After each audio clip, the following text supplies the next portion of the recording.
Hello, everyone. Welcome to Online Seller UK podcast. My name is Prabhat, founder at Online Seller UK. And today we'll be talking about Amazon storefront that we need to know in 2024, any new stuff coming. So I'm joined by Brent, who is founder of AMZ Pathfinder.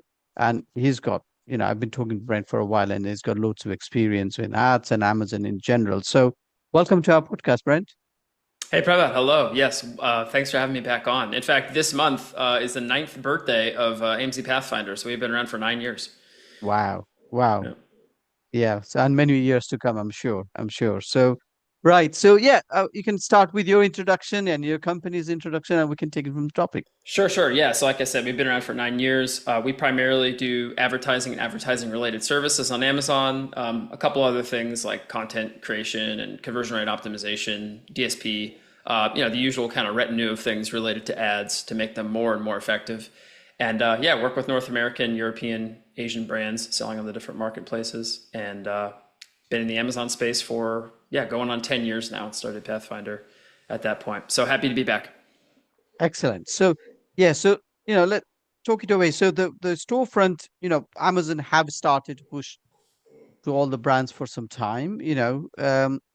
let's talk a little bit basics of the storefront, if we like, and then we can talk about new developments. Sure, sounds good. So I think the best way probably to think about a storefront, and like you said, it's been around for quite some years. I don't know exactly when it came out. I would say maybe 2017 or 18. So it's been at least 5, 6 years, right?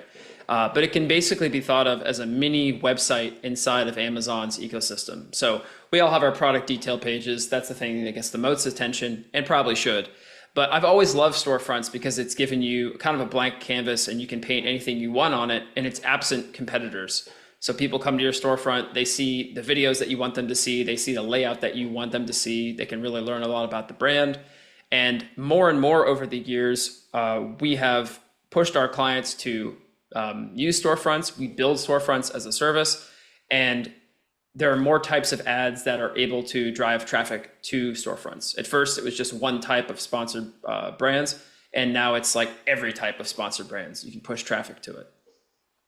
Yeah. So yes, we can link up with the ads, and obviously there is a spend that you need to allocate.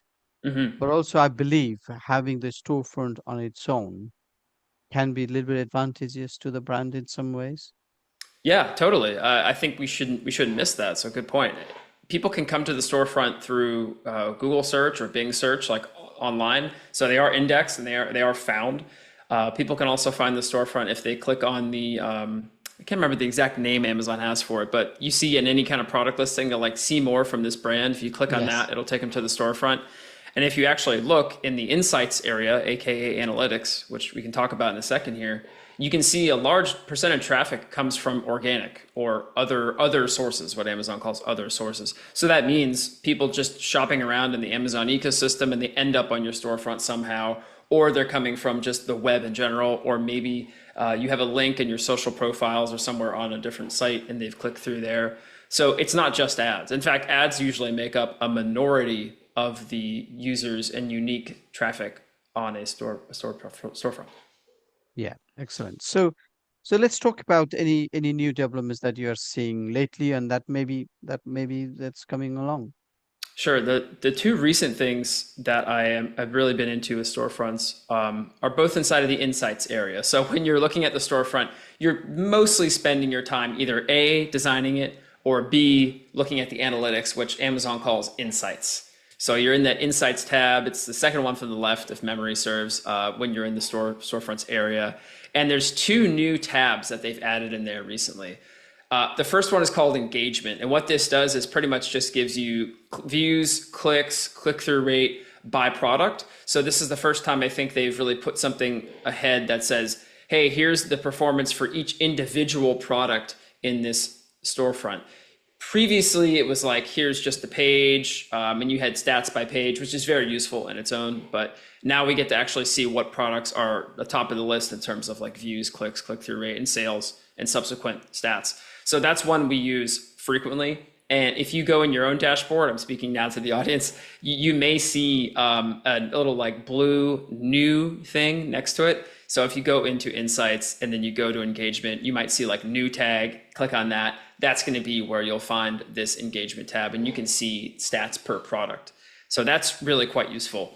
The other one that we don't actually have in all accounts yet, so you may or may not see this in your account, listener, is called Quality Tab. And basically what this Quality Tab does is it is a benchmark for your store design. So it's telling you, here's how you perform versus your peer group. It may have stats in there for you. And the benchmark that it's using here, Amazon's main metric for quality is what they're calling dwell time. So anyone who's been a website admin or looks at your stats for your Shopify page, you'll understand what that means. Dwell time is basically how long people spend on there on average. So is it 83 seconds? Is it 120 seconds? Is it 23 seconds? Obviously, longer is typically better, right? That means that they're engaged, they're browsing around, they're considering things to buy. This is true for websites too. In fact, Google uses dwell time as a signal for ranking pages with Google's like search algorithm. This is probably true for Amazon too when it comes to product detail pages. Although to my knowledge, I don't know if we have dwell time for PDPs. Anyway, we do for storefronts, which is pretty cool. So when it has this quality tab, it's trying to say, hey, this is looking a lot like a website. Here's the rating that Amazon itself is giving you. You get like high, medium, low. Ideally shoot for high. And then it gives you a set of recommended steps to improve your page and improve your dwell time. And will tell you how you compare to your peer group. And so Amazon's never super clear about what peer group means, but I think it's people that are kind of in your same category, subcategory. Right. All right. And also, I think Amazon seems to be quite keen on sellers changing their storefront as well, because you might have seen some automated emails coming through, change this and thing.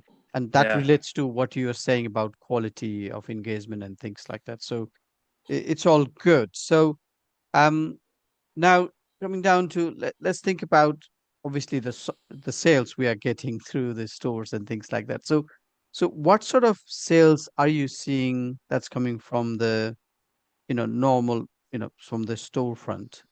What percent of sales do you say? Yeah. Yeah, it's a really valid question because we can do all these things with the storefront. We can put a lot of time, energy, money, Yeah. design resources, team members' time into it. But ultimately, what are the sales we're seeing? So what's our ROI and how is that going to change going forward? We did an analysis of all of our clients that either we've created a storefront for or they have a team that has done so, and we consider them putting in like effort, substantial effort. And we Yeah. found that they have about 13.6% of their overall sales on average. So their overall revenue for a given month, 13.6% of that comes through the storefront, flows through it rather, whether that be through sponsored brands or organic traffic or people clicking around and coming to them from search engines. So that's actually pretty substantial. We have some clients that are above that. We have plenty that are below. And that's just accounts that actually give a crap. The ones that are really trying to make a storefront. More typical, what we found, Prabhat, is between 5 and 10% is like a normal range, right? Still, 5% of your monthly sales, if you're a significant brand turning over a decent GMV, is a substantial amount. And like you just alluded to there, one of the best practices that we help clients with, or we highly advise that they do with their own teams, is seasonality and event updates. So obviously you're going to want to roll out a new version of a storefront for Father's Day. If your products are focused around gifts for Father's Day or relevant. Prime Day comes along like it just did a few weeks ago. You want a section of the store or a version of the store for Prime Day. And Amazon allows you to do that. You can create a second version of the store. You can have it in the background, signed off by Amazon. They'll say, okay, this is fine. And then you'll set an end date for your current one and the other one will pop on. So you can time that really well and it's quite efficient. A lot of our clients that have the best performance with storefronts, that's what they do. That's like one common trait amongst them is having this kind of creative rotation and seasonality, event updates, whatever you want to call it, tent pole events on Amazon, the big sales times. Obviously, Black Friday, Cyber Monday is coming up in the windscreen now. We're kind of looking a couple months ahead for that. So that might be an opportunity to rotate out a store as well. Yeah, absolutely. I think one thing I've reading somewhere what about the online sales, and they were comparing The writer was comparing Amazon with a normal store sort of Hmm. thing. So when you go to a normal store, you don't buy a product, you buy more than particular product. You buy a basket full of products. Now that's Amazon is never going to replace that. And Hmm. that's the weakness of any, it's not only Amazon, any online portal, people go there to buy a particular I believe the storefront may change this because people may go to a storefront and buy more than one product. So, have you seen this trend at all with the storefront, buying more than one products at all? Well, I think an easy way to analyze that, I don't have a specific example for what specific Sure. client, but an easy way to analyze that to look at your average order value Yeah. in your insights area and see what it is, because Amazon gives you that information. And you can look at it per page even, and you can see which ones encourage more basket building. Hmm. I think that's Amazon's terminology internally for that kind of behavior. You even said basket, like you can even imagine it, a little cute little basket from a store. People tossing more and more stuff in there. I think that Amazon is a place where people will buy one-off things because if they have a Prime membership, they feel totally comfortable just saying, "I'll take this." They close their app on their phone. They're done. Right? That's it. It'll be there in 48 hours. However, I'm someone who's maybe a bit more old school. I like to do basket building. I'll actually save up products in a cart and then come back like a day or two later and order all at once. But I don't know if a lot of people do that. I think that if you have the opportunity with a storefront to present a bunch of, let's call them complementary products, order bumps, upsells, related things, yeah, that could definitely have a positive impact. That comes down to the design of the store, though. So Hmm. that's one of the things that I would give guidance on people on too is just making sure that you have a clear design that is transaction focused and doesn't have too much other stuff on it. I compared storefronts to a website earlier just now, but I think there's a lot of things you put on a website that you wouldn't necessarily put on a storefront. People might not care about the company history as much. They really want to get familiar with the brand, but they don't want to read 5 paragraphs about your company history, how it was founded in 1942, whatever. That's appropriate for the website. Same thing with other elements of website you would leave out. Yes, excellent. So I think you've given us quite a bit of clue here. So is there anything else you'd like to add in terms of storefront today? Sure. Yeah, some of it we've already touched on, but there's two or three more things I can think of. The first one is mobile first. So in our data, we just did analysis on this recently, looking at all of our accounts across all the different marketplaces and geos we manage. And in almost all cases, our client accounts are majority mobile traffic. So most people are looking at your products, your storefront on their mobile device, typically in the app. I think sometimes in browser, but typically in app. So consider that. Consider when you're making your storefront, how are people seeing it? They are not seeing it on a 4K screen that's 27-inch like I'm looking at right now. They are seeing it on a glowing rectangle that they're holding vertically like this, right? They're not seeing it on a giant screen. And so put yourself in their perspective, view your store from mobile, understand what it looks like from mobile, because that's where the action is taking place. For some of our clients, this is like shockingly true. Like some of our clients had 65, 70% traffic from mobile app. If you look at a given month, which is massive, right? That's a huge majority. So that's the first thing. Really understand how you're designing for mobile. One thing I alluded to earlier, sponsored brands, almost every type of sponsored brands creative has the ability to send traffic to a storefront now, and you can focus on a specific page or subpage. We highly, highly, highly recommend focusing on subpages. You want to send an interested shopper to the page that is the most relevant for their query. So if you can deduce that from their search or the ASIN they're looking at, send them to the page that makes them do the least amount of work, so they get there and they start shopping and they transact, right? That's really clear. We already talked about seasonality and updates for the page. That's key. And the last thing I'll say is Canva recently made a kind of, I don't know what to call it, integration partnership with the creative area inside of Amazon Ads. So you can like push stuff from Canva direct into Amazon Ads. I think this is totally theorizing at this point. I don't have any evidence for this, but that storefronts might be next, right? So you might be able to go into Canva and connect it to your storefront. It's already connected with your Amazon creative area inside of Amazon Ads. and say, all right, cool, I'm going to make a storefront version for Christmas. Let's go ahead and like set that up. We can get a template for that from Canva.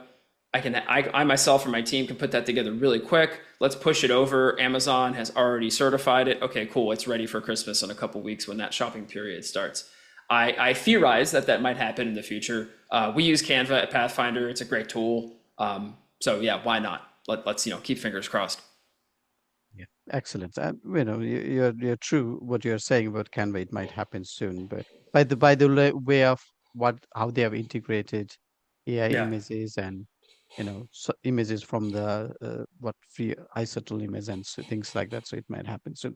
So great. So thank you very much for your time today, Brent. If somebody wants to talk to you about specific to storefront and changes and things like that, where's the best place to find you? Yeah, you can go to amzpathfinder.com. You can go to brent.bike, which is my personal website. And yes, that is a TLD, like .com, .bike, so brent.bike. And find me on LinkedIn. That's definitely where I post the most stuff about Amazon stuff, because that's where all the best conversations are going on these days. And yeah, I'm on there every day, commenting on stuff, seeing what other people have to say, and occasionally posting things. So that's where you can find me. Excellent. Thanks again for your time today, and I'll speak to you soon. All the best for now.